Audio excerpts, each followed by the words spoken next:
Hey Par West family, Chris Tate with the training department. Now that you've heard the why these brackets were designed, we're going to go over some of the safety features for them and the inspection process of it. So with the new style brackets, as you can see, they're a little different than the ones that they come stock with.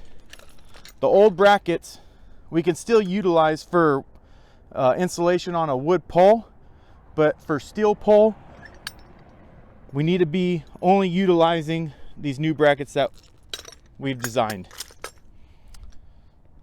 When we go to check these new brackets and inspect them, we need to remove them. If they're installed, we need to remove them. We'll pull the Carter key from the hole, pinhole, and then we'll remove the pin, and you can see the hole that the Carter key gets installed. We can remove the bracket. We can then inspect the insulated platform and the bracket alike. The bracket comes with two different sets of pinning holes. The one set that we just came out of is designed for the Chance insulated platform. Your second set, the little bit narrower set, is for the Hubbell. So we can utilize either or of the platforms with this one bracket. So when we start our inspection, we'll start with the metal portion, fiberglass portion, making sure there's no cracks, deformations in this, and the rest of the insulated platform itself. When we come to the bracket, we need to do much the same. Check for any cracks in the aluminum, any deformations. We need to make sure that our nuts and bolts are still in place for these ratchet straps. Ratchet straps are free and easy of motion, and that our straps that are going around the pole don't have any nicks, frays, or cuts in them. Check the hook to make sure there's no deformations or cracks in it as well. Coming down to the kicker, same concept. It's got the pin we need to remove.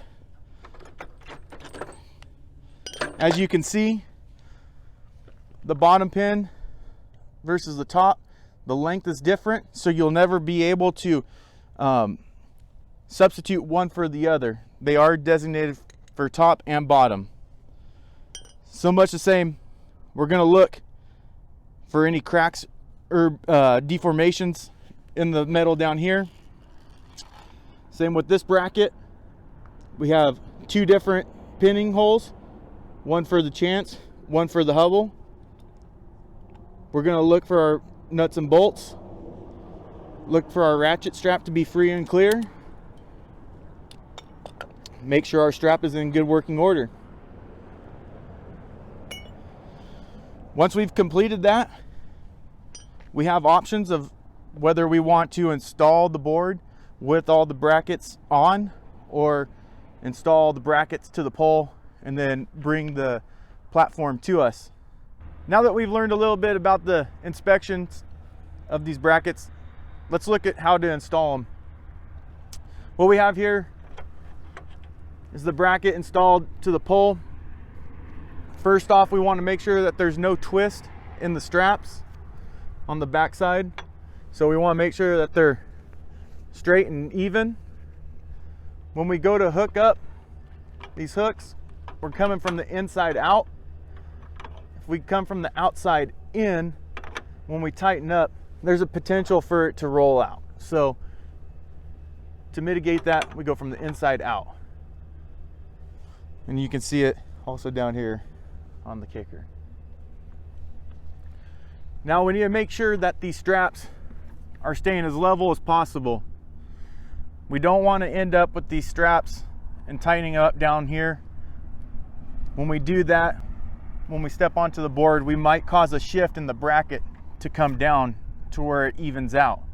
So when we're installing these, make sure that we're checking to install them as evenly as possible. Now, we all loosen them up. We know how to tighten these up real quick. We just pull on it, bring the ratchet up, right? But we want to make sure to take at least a wrap and a half on our ratchet to keep it from possibly slipping while someone's on that platform. So let's get as much meat as possible. Start out here, just gonna take a extra couple clicks. I'm gonna make sure my strap is up. Now, if you install the top first, this one might be off, so you can get this one evened up, get it tight, okay? And then you might have to come off your top to make sure you get it level as well. So it might take a couple tries. Don't be afraid. Once we get it where we want it, everything's tightened up, make sure we're putting our handles in the lock position, right? Now, we work on all different types of lengths of poles and widths and dimensions. So let's not cut these straps. If you're working on this size pole, at this point maybe we can just roll it up, but we never want to cut these straps because then we're just taking away from the next guy that's got to work on the bigger pole. So make sure once you tighten it down, there's no gaps. Our bracket's firmly seated. We'll also look at our kicker and make sure that it's firmly seated, nice and tight. Once again, not cutting our straps, and make sure our ratchet's locked in the lock position. If we don't lock it, we may leave it in a position where it's going to be prone to coming loose. So make sure once you get done tightening it down and you like it, let's put it in the lock position. That's the basic installation of the insulated platform with the bracket, guys. When you take a look at it, make sure that we are utilizing our 100% attachment arm there. Our A-frame on these insulated platforms, guys, they are just for stability. They are not a tie-off point. The only tie-off point for 100% attachment is that rated 5,000 pound insulated arm. So I hope everybody got a little something out of today's video. Everybody work safe. And if there is a Baker board or insulated platform job that you're going to do, make sure you contact your training team via safety manager, and we'll get you signed up and roll it out to you guys. Make it a great day.